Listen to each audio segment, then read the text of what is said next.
Maria, the floor is yours. I'll invite Daniel Ricas from the Inter-American Development Bank, Juliano Assunção from Climate Policy Initiatives, Denise Liberato from BB Asset, and finally Vinicius Amar, Bioeconomy Manager for Arapio.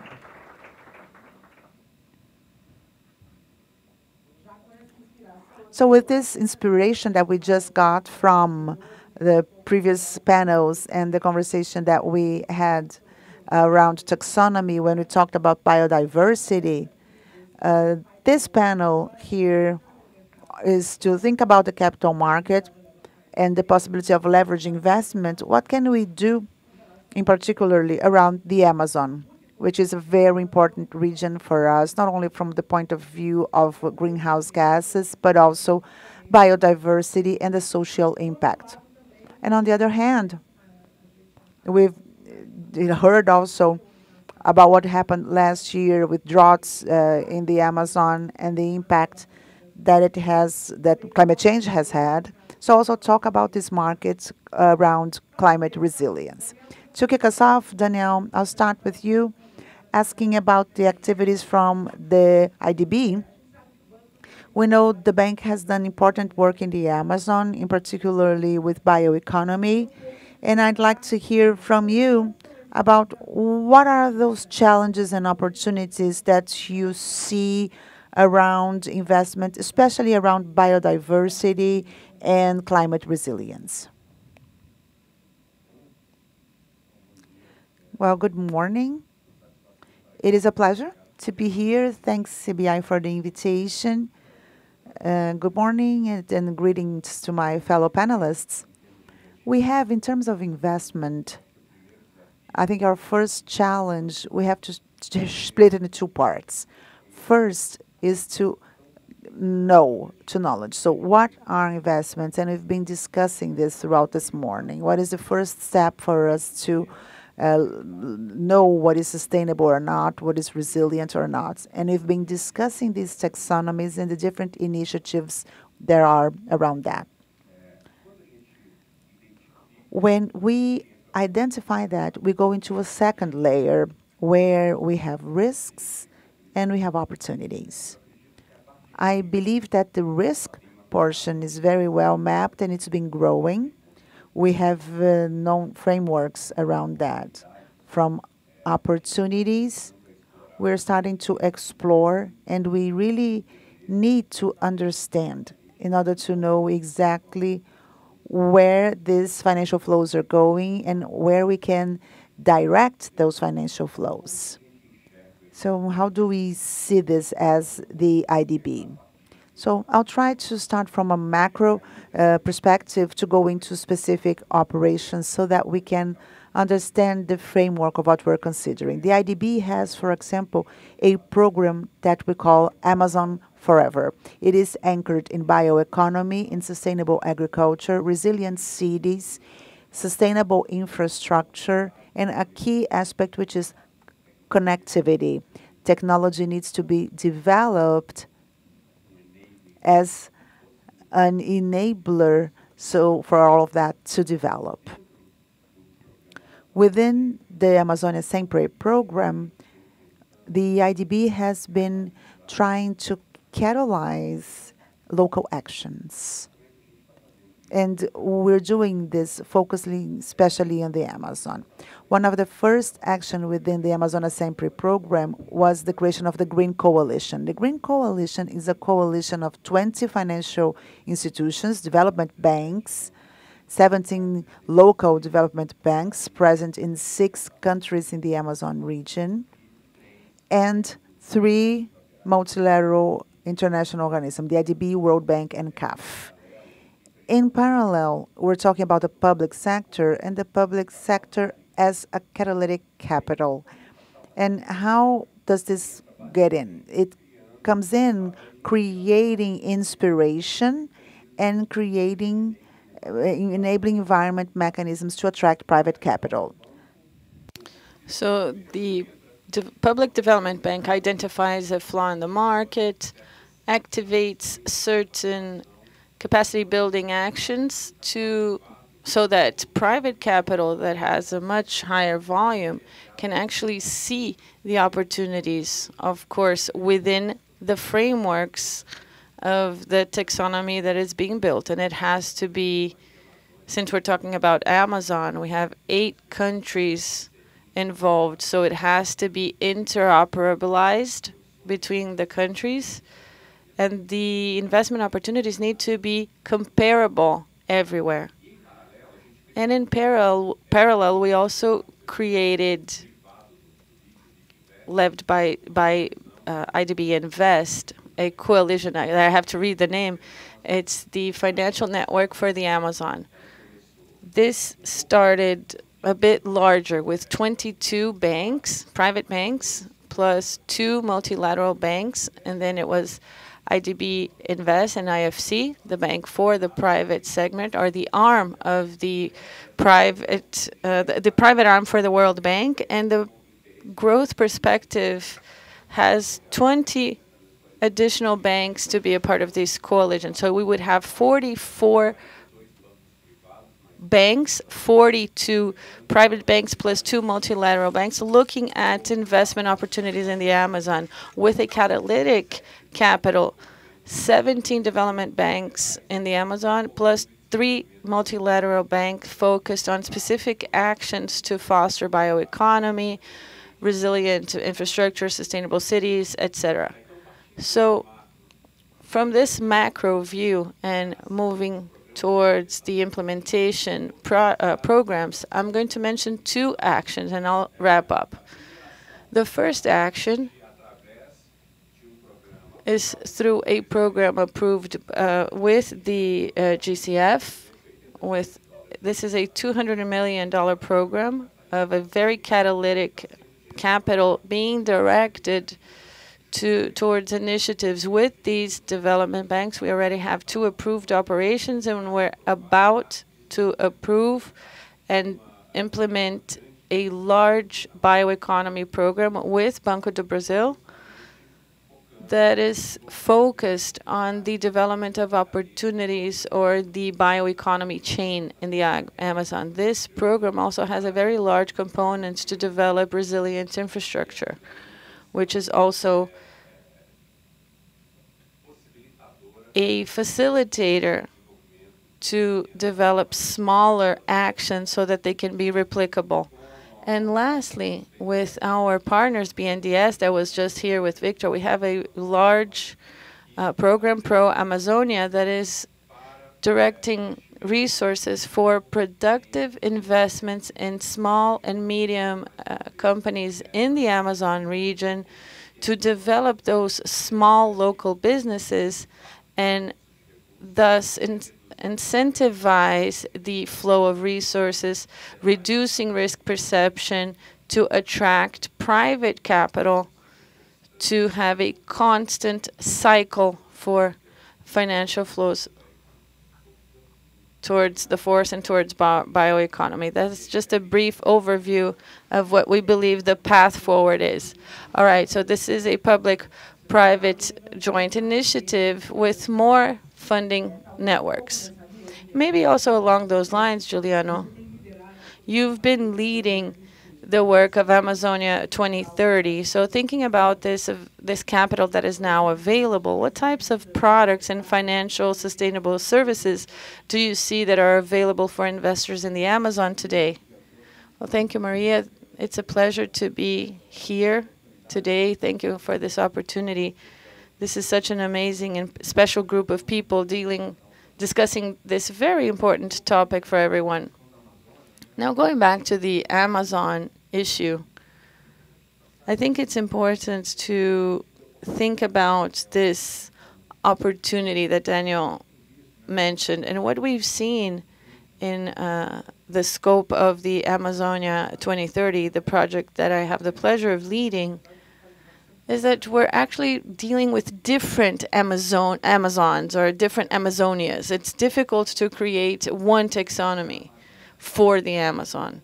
What we propose is something that's been very useful to organize the different opportunities that arise. So, for example, I believe that all of them have to do with a central topic, and maybe finance is an important tool, which is better using resources that are underused. This is the essence of the opportunity in the Amazon. And in a sense, this is very paradoxical, because on the one hand, the history of occupation of the territory has left so many things behind and led to so much waste. But on the other hand, when we look forward, there are several opportunities to try to take advantage of. So what we call of the forest Amazonia, where the forest is very present and where you don't see relevant deforestation efforts.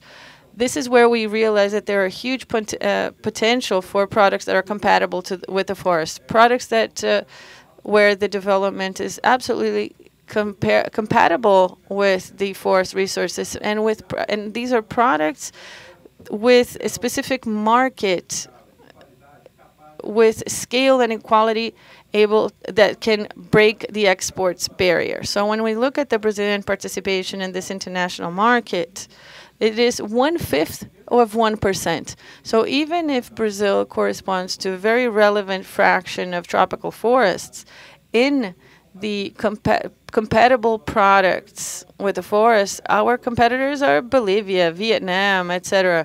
These are countries that also face challenges as huge as ours. So our market share is 0.2%. So this is an important path, especially for the forest Amazonia. For the deforested Amazon, where we've already lost most of the biome, but there is no longer deforestation pressure. But these are areas that are not up to their full potential, very low productivity. There's a myriad of opportunities there that can be tapped into by the financial sector. And we can increase land productivity with these activities. So we can talk about increasing livestock production that is very unproductive in the region, even with situations where you take more regenerative, low-carbon agriculture with the integration of livestock and forests, or even reforestation. The deforested Amazon is around the size of Spain and Italy together, just to understand the size of this opportunity. And this is a resource that is very much underused. The Amazon under pressure, where we see a huge present deforestation pressure, I think this is an area where the financial system needs to be very careful and cautious so that the issues are not worsened. So a lot of things that make sense in the other Amazons might be very challenging in this Amazon. And I would like to wrap up with the urban agenda, with this another Amazon that is very far from the public debate, especially when we talk about climate. But this is where the actual economic engine of the Amazon is. The jobs, for example, in agriculture and livestock activities are very low quality jobs. So the economic engine of the Amazon is in the cities.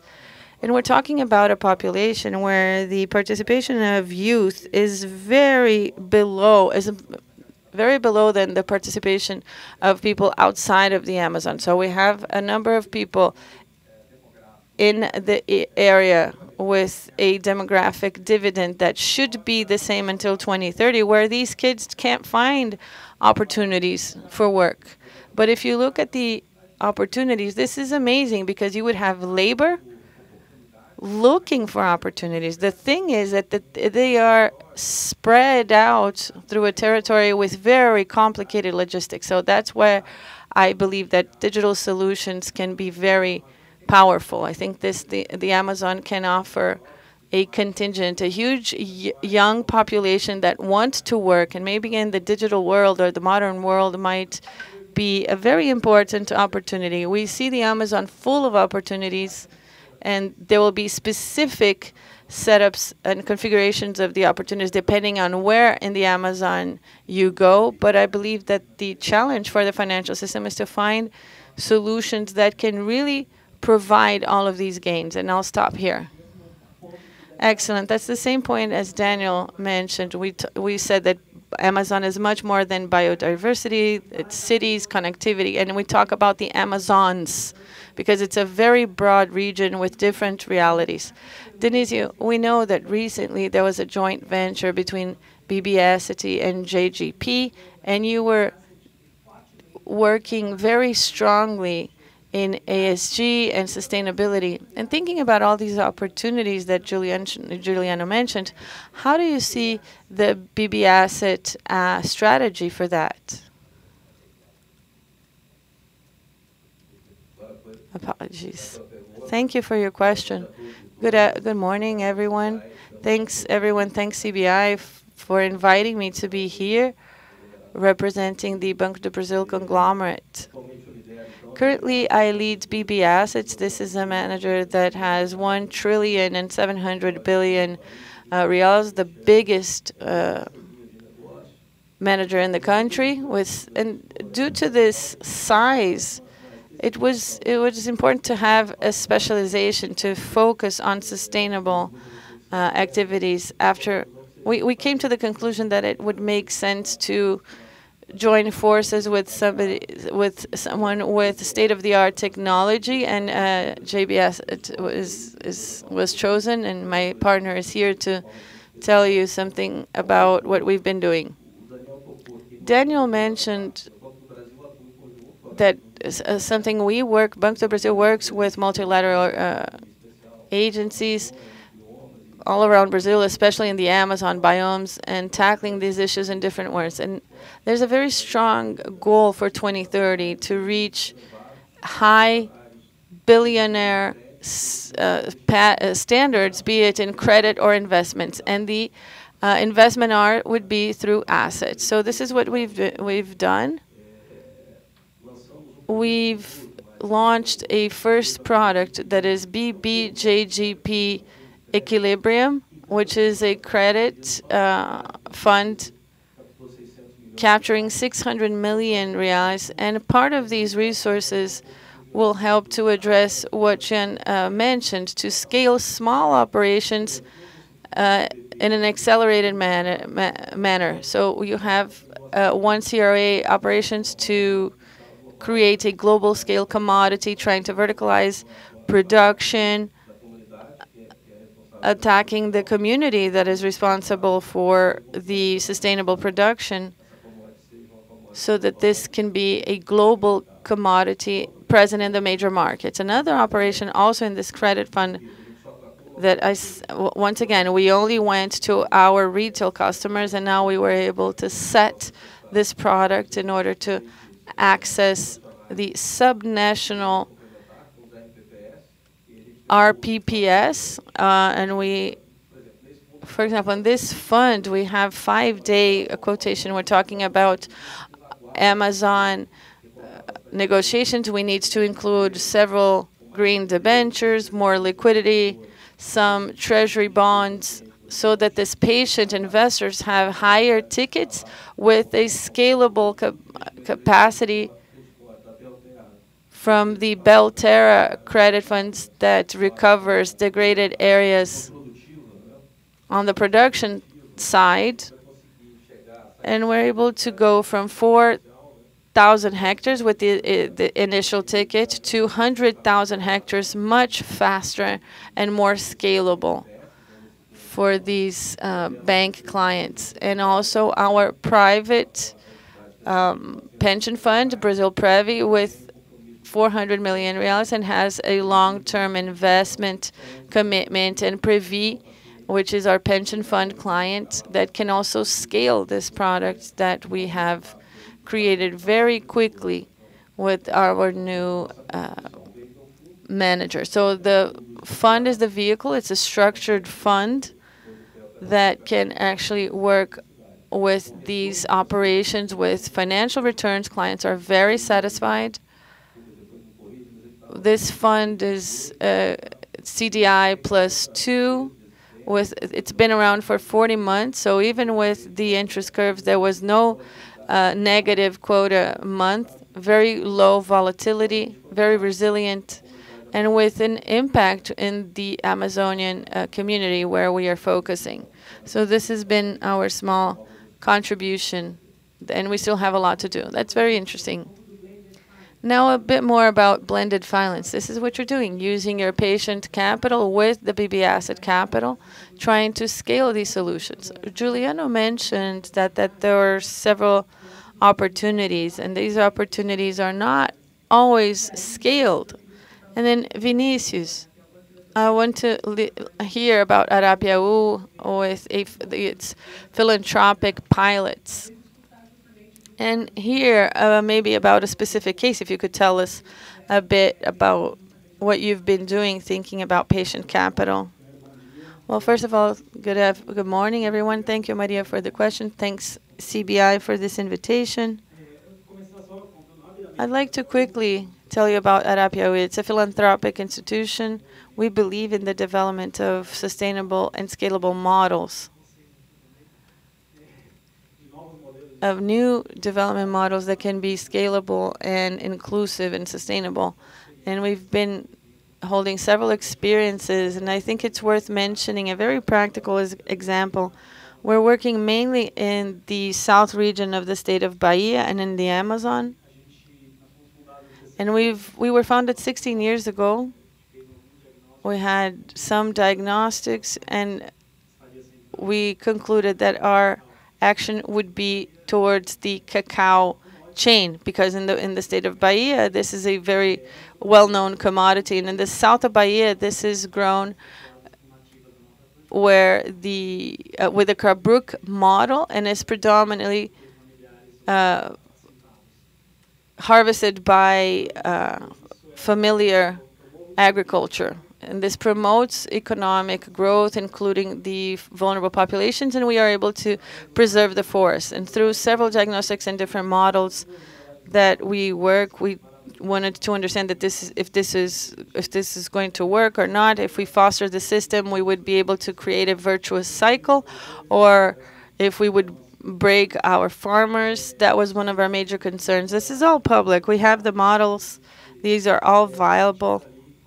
And we then started working with the gaps we found. So we divided the strategy in three. So diversification, differentiation, and optimization of production. That is to promote appropriate credit access with technical assistance, because for some reasons they are excluded from the financial system and in banking system and are not able to access the bank. So we wanted to address that. And what we've done, because we really enjoy working in network, we work with public-private sector, integrating the academic sector. We brought them in to develop the different mechanisms, and we actually fostered and invested in certain organizations by understanding that we had some capital flow, but nobody in the field to run that last mile or to provide credit to such a pulverized and small audience. So we incubated an organization a few years ago to start testing a technology called Taboa for microcredits, and it was very successful. We have some other partners that we actually fostered, and based on these models, we started working on the blended finance agenda. With this conglomerate and with this group, we launched a first instrument with a receivables agribusiness certificate that is sustainable for cacao. This was just a proof of concept. It went to market quickly, sold out, and what the modeling told us is that if you implement this quickly, in 2 years, a farmer will increase productivity of around 30%, and they can pay the bonds back, and everything is going to work out great. So we started small, and within a year, they all had 38% income increase, and especially for cacao. And for brands that pay more, like Dango, Amo, they really increased income very quickly.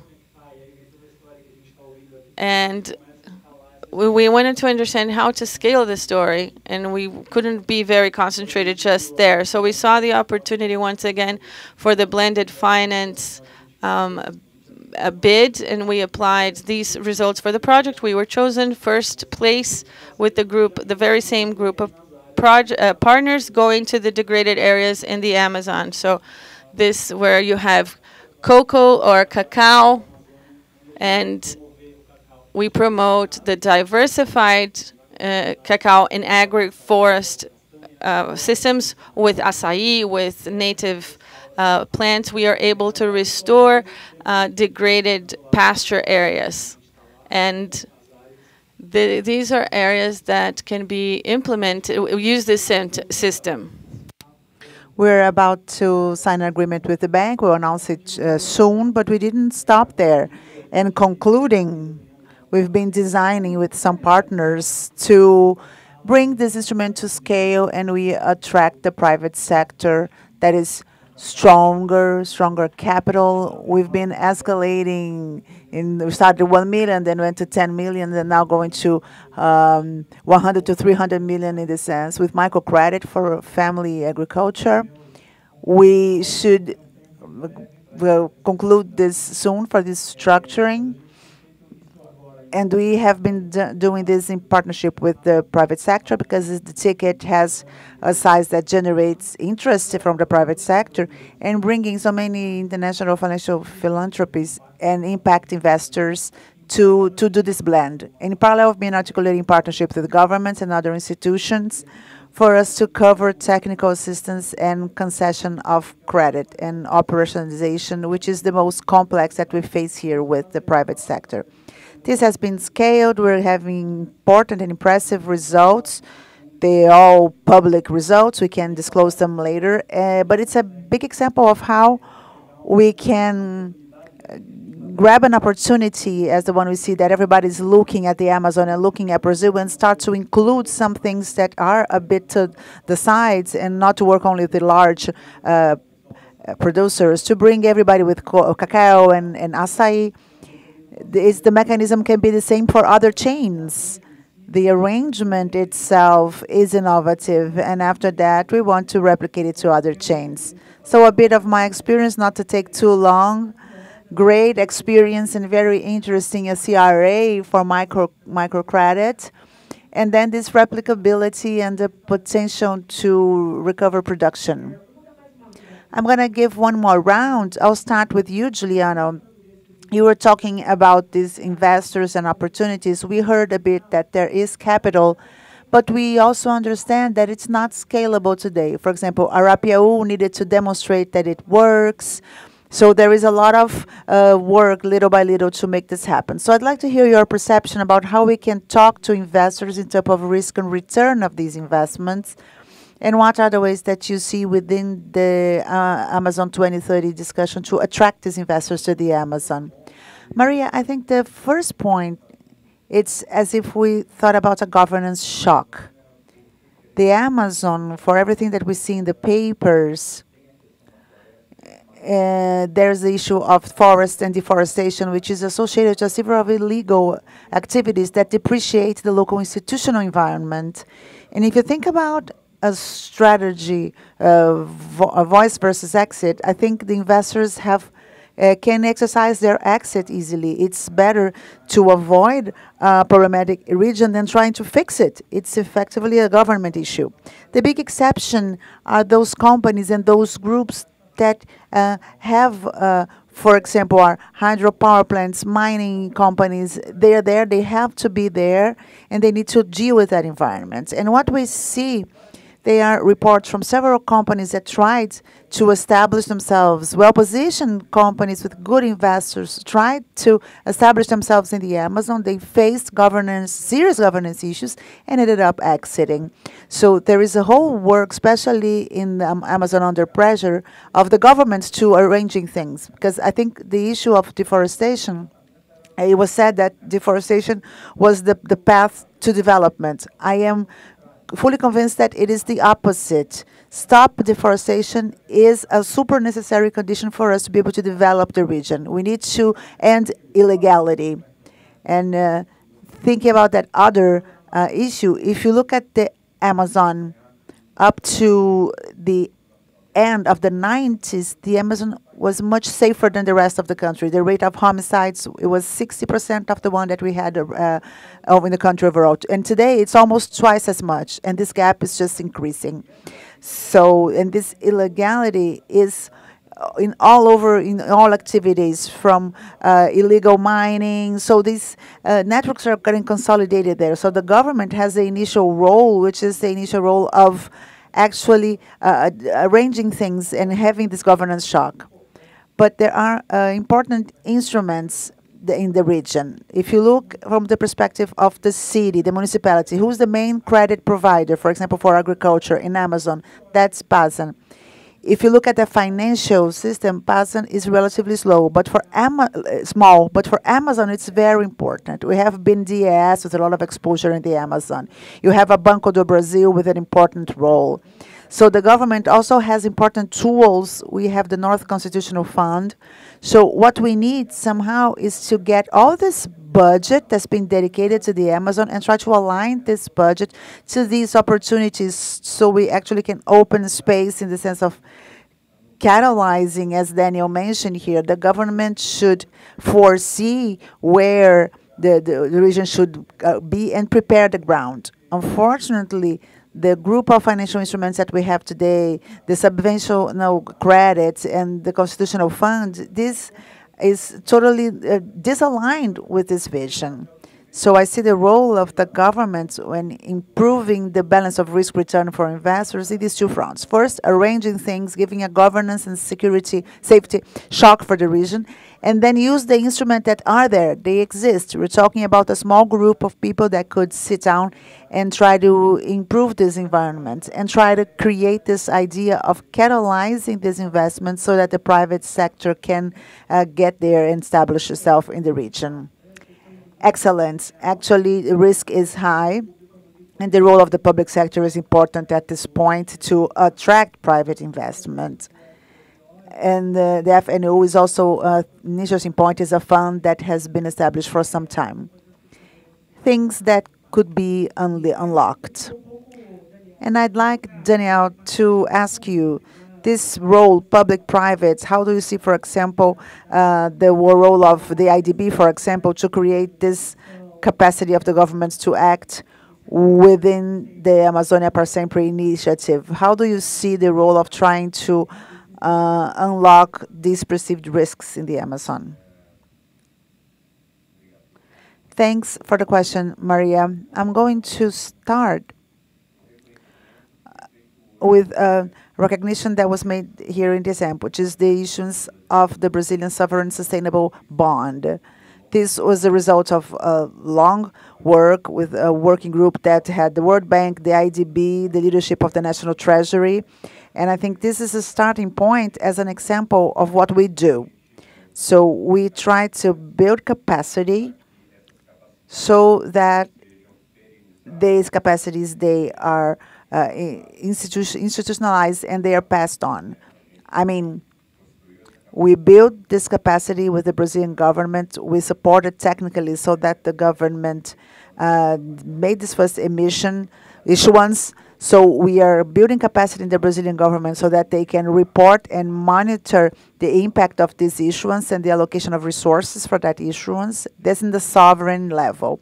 If you think about regionally, the same work is done in a subnational level. For example, for a financial institution to identify and apply resources in certain areas, you need, again, to acknowledge which areas they are. If you think about resilience, we are working with CBI to build a resilience framework, which is exactly to identify which type of actions, which type of investments effectively will direct and build capacity and increase resilience and adaptation of certain locations, certain communities, certain businesses, and certain sectors. How can you develop that? So I think the path is to develop frameworks as the Brazilian sovereign framework has been built, which has categories, and these categories are aligned to internationally recognized taxonomies, and the same work can be done on a subnational level. We did a similar work to that in developing a framework for BASA, BASA, so they understand what type of category, what type of business and product they might offer, they can offer to have a positive impact socially and environmentally. In the increase of adaptation, in resilience, and fighting climate change, measures with capacities for mitigation, and also institutional capacity building. I think this is maybe the most important. It's no use to create a document, and this document is published on the website, but nobody within the institution knows how to use it. So you you enable the use, you enable the institution so that can be implemented is crucial from the sovereign to the local levels. So in terms of the IDB as a whole, the same work in my department, we work with financial flows and financial institutions, but the same work is done with municipalities and states, building capacity for the local institutional structure to understand these challenges and to get prepared for them. I'm going to wrap up with one last example from a program that we're doing with the state of Pará. It's a policy-based loan where for the state to receive the resources, they need to develop and implement public policies that can potentially cause positive impact with a specific focus. In this case of this loan is a specific focus in climate change. One of the public policies action that was developed, it was an adaptation of the career plan for civil servants in the state. And within this career plan, a very particular aspect, the Secretary of State of the Environment implemented or agreed to implement to create a financial career within the Secretary of the Environment to understand the potential of impact and capacity building so that whoever is doing what is going to influence in the communities and the society as a whole can understand and apply correctly the effective actions that are necessary.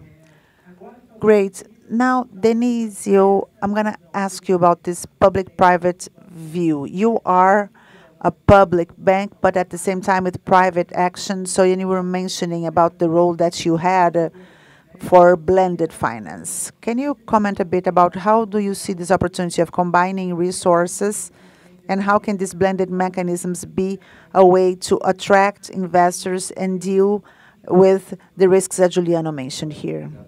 Thanks, Maria, for the question. Juliano's point makes a lot of sense. For example, Banco do Brasil, which is the bank for agri, has to tackle the whole country. So it's a strong, heavy portfolio. And of course, we need more standardized lines so we can address the whole demand. Different from this manager, which is an arm, auxiliary arm of the bank, is a private manager. BBS, it is minority, JBG is majority, so they have the flexibility to respond in a more flexible manner to the demands and structure these solutions more easily. This operation that has blended finance that I mentioned before, it's a large Brazilian company that places catalytic capital and makes the magic happen.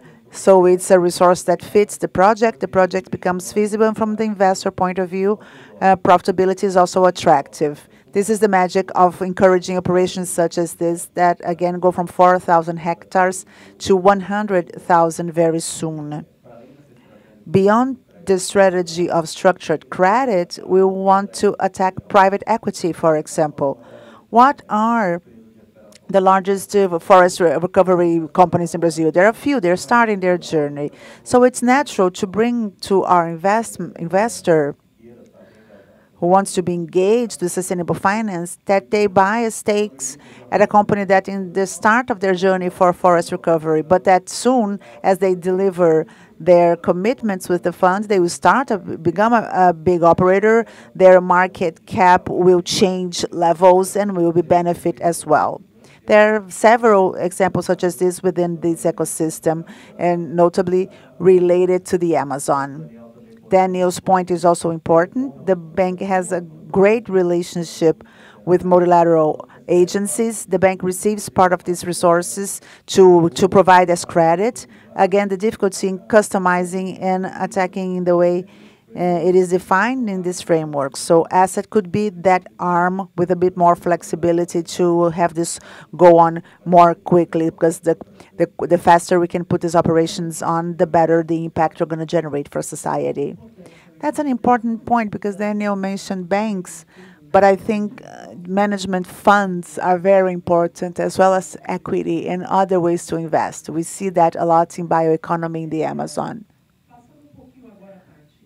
Talking to you, Vinicius, Arapiaú, besides financing, funding, and working with cacao, also has a philanthropy work. And we're talking about this conversation about how to have the private, public sector and the social civil society to talk so they can leverage these solutions. You're a bioeconomy manager. I'd like to hear a bit how you see the creation of networks and the role of creating this dialogue between public and private. That's very important. I think, as I said in the beginning, and we work together a lot in many of these aspects, we don't work alone. So this is one of the main assumptions that we have. And it's very important to bring to the table everybody that needs to be at the table so we can develop the several discussions. And throughout history, we've been fostering a series of networks and organizations, such as the one I mentioned, the operational on the field, but we have been created some networks and fostering their work. Most practical examples that we have, there is the Brazil Climate, Forest and Agriculture Coalition, which bring agri and environmentalists on the same table for us to converge in some of the things we would like to advance together. And this can inform public policies, private sector, but also in the sense of converging into things that we can do together. There are some movements, the most recent created, not as recent, the consultation for the Amazon, which comes at a very interesting moment in placing leaders at the table, but leaders not only in the Amazon, because there is an aspect. We're in São Paulo, and we're discussing the Amazon. We brought some representatives, but we have to include them. The population should also be by the table. And there's an initiative of let's put the public and private sectors, but locals, and also from the other regions to talk and to look for solutions that are good for everyone. So include the several voices. And this consultation has done a good job for initiatives that come with more concrete. For example, an education project that came out from one of the working groups that regionalizes a bit more the education for the Amazon, And this is going to generate much better human capital for what we want to do. But with the regionalization of education, it's not something for the masses. It's much more suitable for whoever is in the region, as well as many other initiatives that have come up.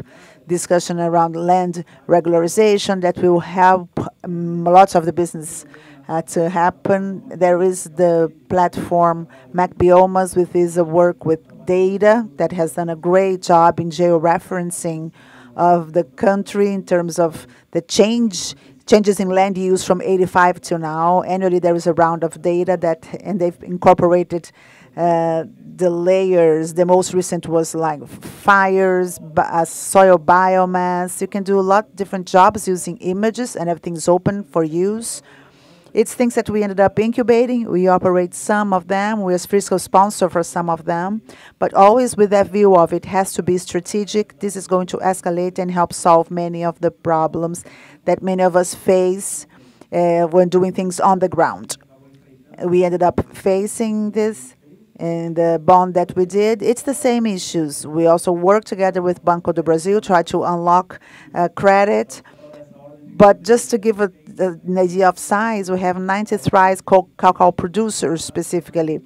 Farms, 85% is family agriculture. Many of them do not have a tenure for their land. How do we work together to unlock that? Last year we had 13 million reals to fund that for these cacao producers. In our bond, we had 3. So it's not that we were successful, but we need to unlock things a bit more so that we can grow as a whole. So there are opportunities. So these networks that we correct, BASA with Banco do Brasil, Belterra, that was mentioned a couple of times, or the farmers, how we grow this. We have business, we have the equity, we have people there. Each one has their farm that can help in preservation, conservation. So how can we add all of this in these networks and discussions so we can get to more holistic solutions, not only from our side, working in generating information, and Amazonia 2030 has done great job generating data about the chains and what's missing. And we start showing the market that we have critical mass, we have production. So how can we help organize this for you so we can open the market, export? There's a series of production of data and public policies that are open, and the coalition helps a lot. You can connect the private sector and understand a bit more of what you would need from our side, where we can be more catalytic in all of this, so we can unlock that flow. So again, we need everyone. We're all on the same boat. We have lots of opportunities till the end of next year and beyond, because whatever we can establish now will last. And here's the invitation for us to continue with this exchange and this construction. An event such as this is wonderful, so we can see how we can help one another to build more sustainable and scalable solutions. Now going through these agendas that we have that are very close, but they don't end there. So as a country, we need to have better ambition, and we can have great opportunities to do well. Thank you. This is a wonderful panel. I think we had several different and important views here. The opportunity for 4 different Amazons that we heard from Juliano, and also looking at Amazon not just as a biome, but as a space for different economic opportunities and also creation of jobs, when we need to better understand the value of economic development from green economy for the region and also demonstrate this locally. It's also very important, the multilateral role, as Daniel said, the catalytic capacity, creating public-private funding networks, creating policies and local capacities. It's excellent to see the BB Asset work with JGP, not just for financial innovation and blended, but as you mentioned, the pre-market by creating capacities and building capacity for these companies that restore for a viable, economically viable scale. And it's also important that we remember the role of philanthropies that can also be catalytic when they work with the public-private sector, both non-financial, which is very important because we know that the barrier is still informality, the lack of security and safety in the region.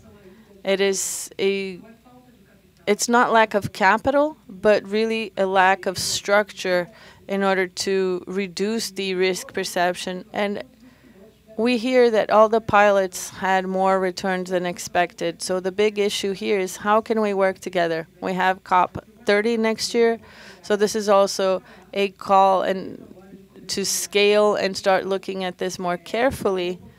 And it is also a unique opportunity for Brazil. So thank you, everyone, this wonderful panel.